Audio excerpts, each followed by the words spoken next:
Olá, boa tarde aos alunos, professores e a todos que irão acompanhar mais essa aula de Geografia para os nonos anos aí do ensino fundamental dos anos finais. Lembrando aí que é uma aula aí do quarto bimestre. E aqui comigo, né, tá aqui presente, né, vocês podem conhecer, né, apesar de ele estar sendo um professor mais do ensino médio, o nosso digníssimo professor de História aí do ensino médio, o professor Alcides Guerreiro. Guerreiro. Então, E hoje você descobriu que era parmesão também. É parmesão, né? Pois é. Gente, boa tarde a todos. Acompanhem. O tema é super legal, está sendo super bem trabalhado. Vamos lá, Russão. Então você pode falar do tema, né? Já que você comentou do tema, pode ler o tema aí. Bota no LED é o papel da produção agropecuária no mundo. E como tem a parte 1, muito provavelmente, né, professor, o senhor vai estender isso para uma parte 2, algumas outras abordagens, não é verdade? É verdade, né? O tema é bastante abrangente, então por isso que ele foi dividido em 2 aulas. Vamos ver o que nós vamos trabalhar hoje? Então a habilidade de hoje é a habilidade do nono ano, a habilidade 13, analisar o papel da produção agropecuária na sociedade urbana e industrial ante o problema da desigualdade mundial de acesso aos recursos alimentares e à matéria-prima. A unidade temática é Mundo do Trabalho e objeto do conhecimento, cadeias industriais e inovação no uso dos recursos naturais e matérias-primas. E, logicamente, né, a gente sempre começa aí com um vídeo, né? E vai ter um vídeo muito interessante para vocês assistirem aí, acompanharem. Fala aí sobre os agricultores familiares produzem 80% da comida do mundo. Daqui a pouco a gente volta.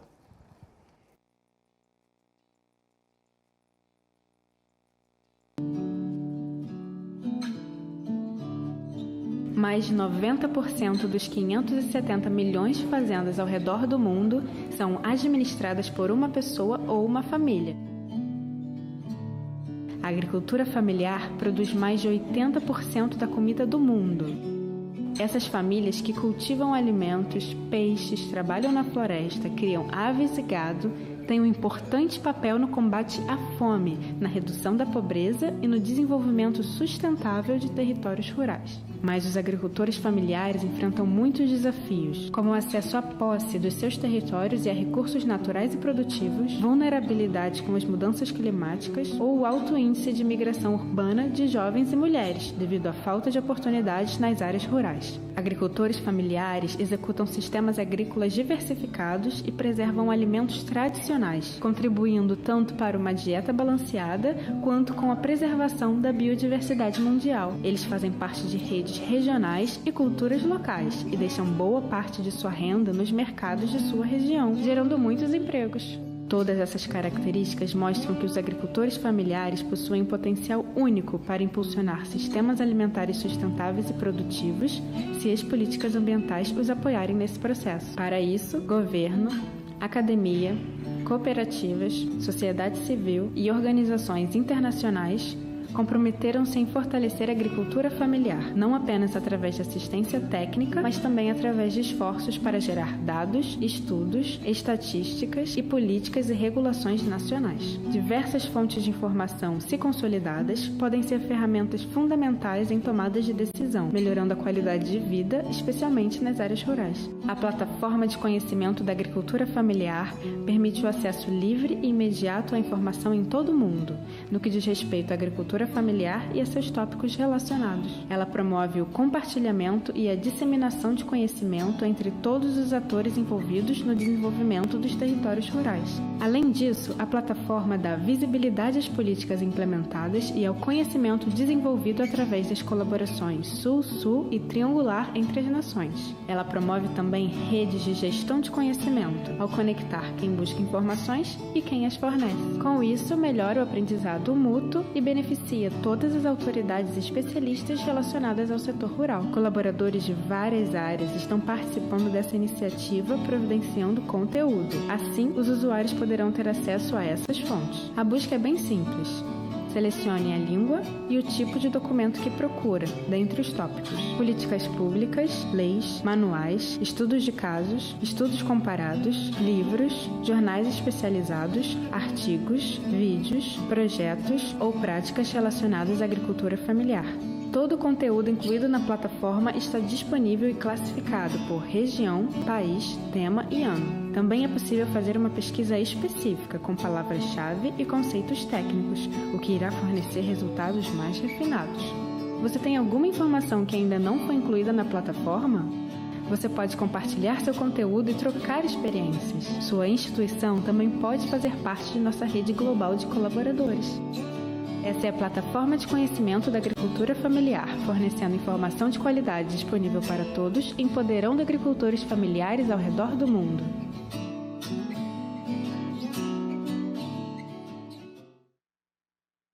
O vídeo, né? Você viu que mostrou claramente que boa parte aí dos alimentos produzidos, né? Ou seja, mais de 90% das fazendas aí ao redor do mundo pertencem a pequenos agricultores, né? Então é importante retratar, né, essa questão aí de se valorizar o trabalho dos pequenos agricultores, não só no Brasil, como o mundo afora, porque mais de 80% aí dos alimentos aí que nós consumimos vem desses produtores aí, que muitas vezes têm dificuldades aí em produzir, né, Alcides? Muito bem lembrado. E por falar em lembrança, eu queria aqui compartilhar o professor Emerson, que mandou no chat para nós que esse tema não é só muito relevante, mas ele se relaciona também com a COP26. É uma lembrança muito legal. E ele chama aqui também a atenção para a participação, aqui na aula, junto conosco, da aluna Maria, do Colégio Jardim da Luz, da simpática cidade de Embu das Artes. É isso aí, Russão. E como sempre, Alcides, o professor Emerson está em todas as aulas com seus alunos. A aluna Maria também está sempre aí presente nas aulas de geografia. Com cativos, certeza, são cativos. São cativos. Estão lá quando eu tinha lá os estádios numerados da cativa, eles são sempre estão aí presentes. Aí, mandar um forte abraço aí para você, professor Emerson. E a cidade de Embu das Artes aí é uma das que sempre também aparece aí no chat. Isso é muito legal de falar. Bom, vamos ver aí um mapa que mostra aí países por valor agrícola. Vamos ver aí as cores, né? Então, os países aí mais escuros aí são os países aí que são bem valorizados com a questão agrícola e, principalmente, né, tem a sua produção e seu produto interno bruto baseado também fortemente aí nessa produção agrícola. Então, a gente percebe aí que o Brasil e a Argentina aqui na América do Sul são países aí que são aí top na produção agrícola, né? Junto lá com os Estados Unidos aí no continente americano. Mas nós temos aí a Rússia, nós temos a Índia, nós temos a China, né? Países como também a França. Então são países aí que nós consideramos aqueles países que têm, né, um valor agregado na sua produção agrícola muito valorizado, porque essa produção, além de ser para o consumo interno, também é para o consumo externo, né? Então a gente sabe que principalmente o Brasil aí é um dos maiores produtores de alimento do mundo, né? Junto aí com os Estados Unidos e junto com a China, né? E a gente sabe que o nosso mercado interno ele é muito abastecido aí pelos pequenos agricultores, né? Os pequenos fazendeiros aí que estão aqui sempre produzindo para a nossa sociedade. E não é diferente aí no mundo afora, como a gente observou. Então, é lógico que a gente viu, a gente não vê essa questão econômica, né? Nessa relação de produtores agrícolas. Você pode ter países extremamente desenvolvidos, como é o caso aí dos Estados Unidos e da França, como a gente viu, como podemos ter aí países emergentes, que é o caso aí do Brasil, da Argentina, própria Rússia e a China, que estão lá no mesmo patamar aí de produção desses países aí citados como países desenvolvidos. Vamos lá para a participação da produção brasileira no mundo de carnes, isso dados aí de 2019. Então temos aí, né, os gráficos, né, mostrando aí o Brasil é o segundo maior produtor de carne bovina, né, está lá com 17% nessa relação de carne bovina, né? Nós temos aí, né, as aves, né, o Brasil é o terceiro maior produtor mundial, né? Nós temos aí a carne de suínos, a quarta maior produção, né? E interessante aí, Alcides, primeiro colocado tanto na produção, né, na exportação de carne bovina, como na carne de aves, né? E quarto lugar na carne suína, né? Então observa que o Brasil é um dos maiores produtores de carnes do planeta, além da produção agrícola. Muito bem lembrado isso, porque isso me relaciona a dois fatores, professor. O primeiro, que a gente mantém uma estrutura de abastecimento de mercado externo que é algo que faz parte da história da economia brasileira, né? Uma economia toda voltada para as demandas exteriores. E a segunda coisa, de repente a gente está percebendo isso, que é a dependência da questão do dólar. Porque se é um mercado voltado para a área externa, cujo fator de parâmetro é o dólar, isso impacta de alguma forma também o consumo interno. Estou falando besteira, professor? De forma alguma, bem lembrado, e é interessante retratar isso. Nós sentimos os nossos bolsos quando compramos aí o quilo da carne bovina, o quilo da carne aí de frango, que é realmente isso, né? Infelizmente, né, os grandes produtores aqui no Brasil, eles têm uma visão para o mercado externo, porque lá se paga em dólar, né?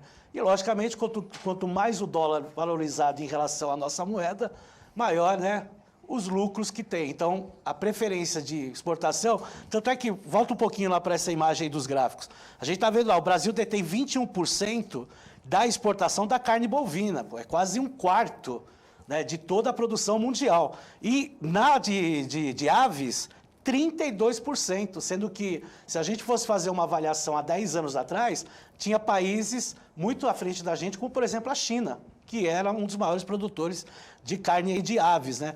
E a carne suína, né, que antes praticamente não se tinha exportação de carne suína no Brasil, hoje está aí no patamar de 9%. Então, é isso que o professor Alcides falou, né? Essa relação aí do mercado externo, ela foi muito favorecida aí por causa do câmbio, né? E aí as consequências, logicamente, vêm para o mercado interno.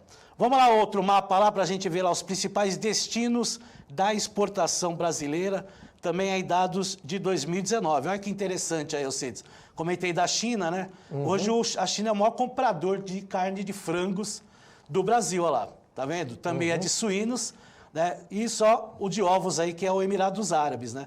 Então a gente vê lá os frangos tendo lá o maior consumidor, a China, a Arábia Saudita, Japão, Emirados Árabes, África do Sul, Hong Kong, Coreia do Sul, Kuwait, Iraque e Países Baixos, que é a Holanda, né? Então, boa parte dos nossos consumidores de carne de aves, principalmente aí carne de frangos, né? Vamos dizer assim, vem da região da Ásia. Olha que interessante aí. A de suínos também é a mesma coisa, ó. China, Hong Kong, Chile, Uruguai, a Rússia, Singapura, Argentina, Angola, Geórgia e Vietnã, né? Aí já é mais mesclado aí, inclusive com o mercado aí da América Latina. E a de ovos, né? Emirados Árabes, Japão, Uruguai, Cuba, Libéria, Bahrein, Arábia Saudita, Malta, Ilhas Marshall e Hong Kong. Então são esses. Então veja que interessante, necessariamente você não precisa ficar vendendo só para o mercado rico, né?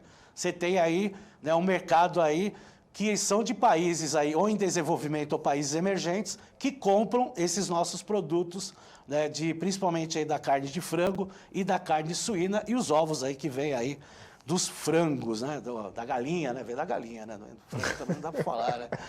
Tudo bem, pessoal? Vamos lá, ó. Demanda per capita por produtos cárneos. Tá lá. Então nós temos aí dados de 1993, tá lá, ó, países desenvolvidos aí, ele em média consome aí, né, as pessoas aí de países desenvolvidos consomem em média 77,7 quilos, né, como está mostrando aí, né, inclui aí bovino, suíno, frango, ovelha e cabra, né, a China aí 32,5, a América Latina 46,4, o Sudeste da Ásia 15,4 e a Ásia Ocidental e Norte da África 20,4, a África subsaariana, né, 9,1 e o Sul da Ásia 5,2 quilos aí per capita. Quando fala per capita é por pessoa, né, durante esse período aí do ano de 1993. Agora vejam 2020. Vamos lá passar para 2020, né? Vamos lá para outra, né, que aí aparece aí 83 quilos por pessoa nos países desenvolvidos, ou seja, de 77 foi para 83.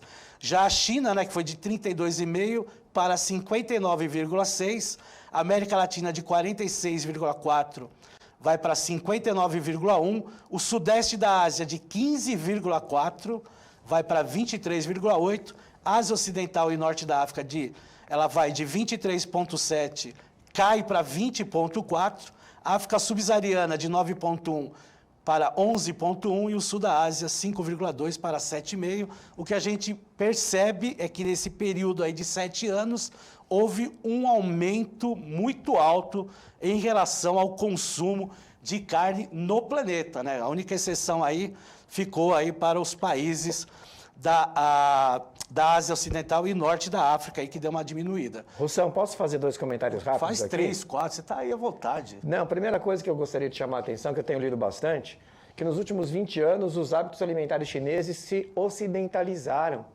Isso tem um impacto direto nesses consumos de proteína animal. A classe média chinesa hoje chegou a 800 milhões de pessoas com hábitos ocidentais. Olha que interessante. Né? E é claro, tudo que tem a ver com a China impacta no mundo inteiro. E a segunda coisa, porque quando a gente fala de proteína animal, a gente está falando de crescimento, a gente está falando de um produto fundamental para você ter um organismo saudável, se desenvolver. E a gente olha que os lugares mais pobres do planeta, eles consomem aí um percentual muito pequeno de proteína animal quando a gente compara com os lugares mais desenvolvidos, o que nos dá a entender, me corrija se eu estiver errado, de que o ciclo de pobreza, quando a gente fala da questão nutricional, mesmo com o crescimento do consumo, ainda permanece, é isso? Até porque tem a questão que a gente volta a falar, que foi aquilo que você tratou, do mercado externo. Não há um incentivo para o mercado interno porque não há interesse de se vender mais barato para a população. Essa é a realidade. Então, esses países aí têm essa dificuldade. Primeiro que o valor para países como o continente africano, o valor é muito alto. Então, para trazer esses produtos, encarece muito para o governo e para a população. E, ao mesmo tempo, o mercado interno aqui, por exemplo, do Brasil, ele tem que pagar um valor mais alto. Para o quê? Por causa que há uma demanda do mercado externo em consumir, como a gente viu aí. Países como a China, que o Alcides aqui retratou, tem aumentado aí o consumo bem acima de todos os países ou de continentes que a gente acabou vendo até no próprio gráfico aí, que vocês puderam reparar. Agora vamos ver lá o consumo brasileiro de carne e ovos per capita, isso em 2019. Então tá lá, ó. A carne bovina, 39 quilos por pessoa, enquanto que nós temos aí, quer dizer, aquilo aí cai naquilo que o Alcides falou, 0% de aumento em relação ao ano anterior, não teve aumento. Ó. Já a carne de frango, pelo preço da carne bovina, principalmente, 42,840 quilos por habitante, um aumento aí de 2,02. A carne suína, 15,300 por habitante, deu uma queda de menos 3,77. E os ovos, que é tão falado hoje em dia, que muita gente fala assim, troquei a carne pelos ovos. Tem carro dos ovos onde você mora? É o que não falta. Carro dos ovos. É o que não falta, é carro dos ovos lá. É que eles combinam os preços, virou um cartel, É o cartel dos ovos. Você fala cartel, é o mesmo preço, Você fala, qual é o preço? É o mesmo preço. Até o supermercado está fazendo o mesmo preço do carro dos ovos, Concorrência aí está assim, igualitária, Os ovos aí, 230 unidades habitantes por ano, um aumento de 8,49. E isso nós estamos falando, na realidade, de 2018 para 2019, antes da pandemia.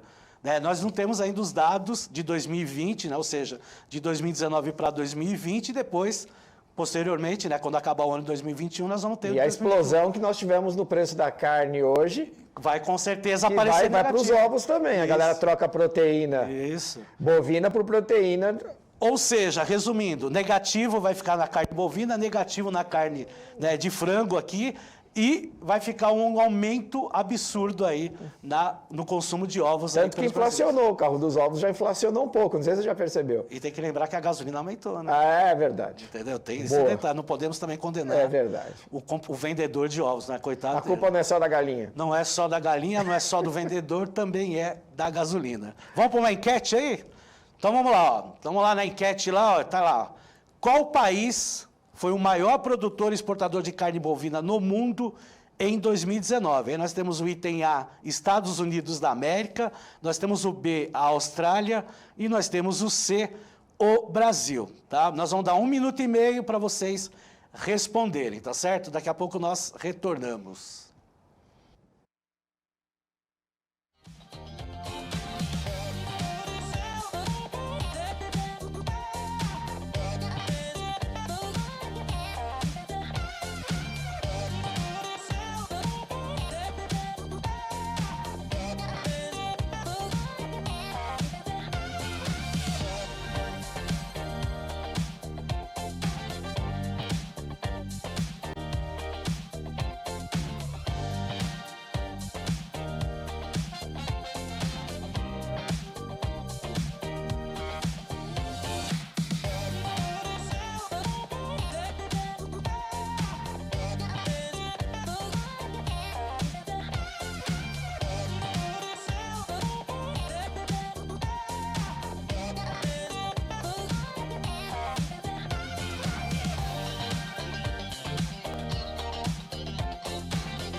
É isso aí, já deu tempo aí para vocês responderem. Aí o Alcides vai falar aí a resposta. Vamos lá, Alcides, dá um start aí.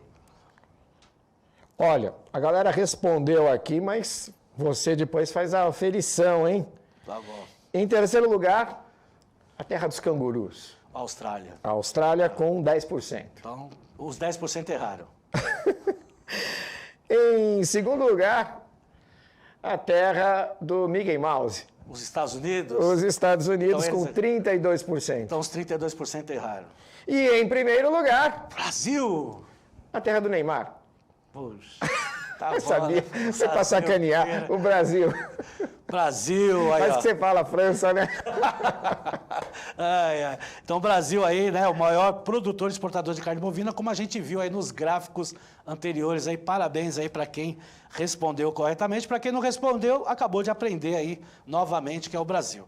Vamos lá para o mapa, né, já para a distribuição dos sistemas de produção animal de dados de 2006. Então, nós temos aí alguns países que têm aí, né, uma produção muito maior do que outros, né, até por questões climáticas, questões de solo. Então, tem os pastos, tem os mistos aí, né, de irrigação, né? Alguns países utilizam muito irrigação artificial, principalmente aqueles países que têm problemas, né, com a questão da água, né? A parte vermelha aí aparece áreas onde predominam os sistemas de produção sem terra, né? E aí nós temos algumas regiões, como é lá no continente africano, né, que tem lá os desertos, né? Nós temos a Antártida, que é o deserto frio, nós temos regiões aí na Austrália, que também aparece acinzentado, porque são regiões desérticas, né? No Brasil está aparecendo naquela região ao norte por causa da floresta amazônica, que tem, logicamente, né, a agropecuária nessa região. Então, veja assim, distribuindo no mundo todo, tem regiões aí que países têm maior condições de produzir, né, tanto alimentos como carne, né, e outros com menores condições pelos aspectos físicos dos seus respectivos países. Vamos lá para o índice global de fome. Vamos aparecer aqui, ó. Então, nós temos lá o índice global de fome por país publicado em 2020, né?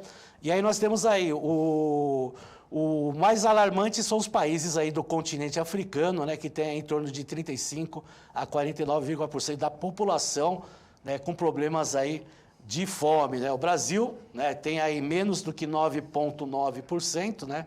Então, o que é complicado, porque é um dos maiores produtores de comida, né? É contraditório, né? Maior produtor e infelizmente, né, ele acaba tendo estragando muito alimento, né? Não é por falta de produção que não tem comida aqui. Não é por falta de produção, é isso aí. Vamos lá para um mapa rapidinho aí, que a gente vai ver aí, né, a porcentagem de falta de dinheiro para alimentação da população total. Aí, vamos ver aqui o Brasil, né, vai mostrar aí, ó. Então, 2005 tinha 20%, né? Chegando a 2017 e 2018, a 30% da população por falta de dinheiro aí para alimentação. Então, nós aumentamos, é Aumentou, isso? Lá, tá vendo? Aumentou 10%, isso antes da pandemia, hein? Vamos lá para os Estados Unidos? Olha lá, Estados Unidos, olha lá. De 17 também aumentou, mas aumentou menos, mas 21% da população. Então, para vocês fazerem uma comparação. Nós temos aqui a Rússia, aí aparece aí de 27% para 32%, tá vendo? Todos estão aumentando, ó. África do Sul, vamos lá para o continente africano. África do Sul, olha, de 45% para 60% da população com falta de dinheiro para alimento. E vamos ver a Austrália, né? Da Oceania, de 8% para 13% da população aí sem dinheiro para alimentação, né? Na sua opinião, vou fazer uma pergunta agora meio de improviso. Isso é mais por causa de perda de renda ou porque encareceu a comida? Os dois, né? Os perda dois? de renda por causa da inflação e, obviamente, aumento dos alimentos. Vamos rapidinho lá para um gráfico? Aí, só para ver aqui, ó. A gente vai destacar, por exemplo, aqui, ó, Brasil, né, 20% de 2005, só para fazer uma comparação. Aí ele vai descendo, vai subindo, chegando em 2018, como a gente viu lá, 30% da população sem dinheiro para comprar alimentos. Tá certo, pessoal? Bom, infelizmente ela acabou, se diz. E acabou já faz tempo, então temos que encerrar. Rapidinho, o Saiba Mais. Tem lá o Saiba Mais, vocês podem pesquisar aí mais informações. Central de Informações de Aves e Suínos. Um forte abraço a todos aí. Obrigado aí pela participação no chat aí, com a enquete. Alcides, valeu aí pela parceria, hein? Parabéns pela aula interativa, bem legal. Ambos. Estamos de parabéns aí. Não esqueçam de avaliar a aula. Até mais.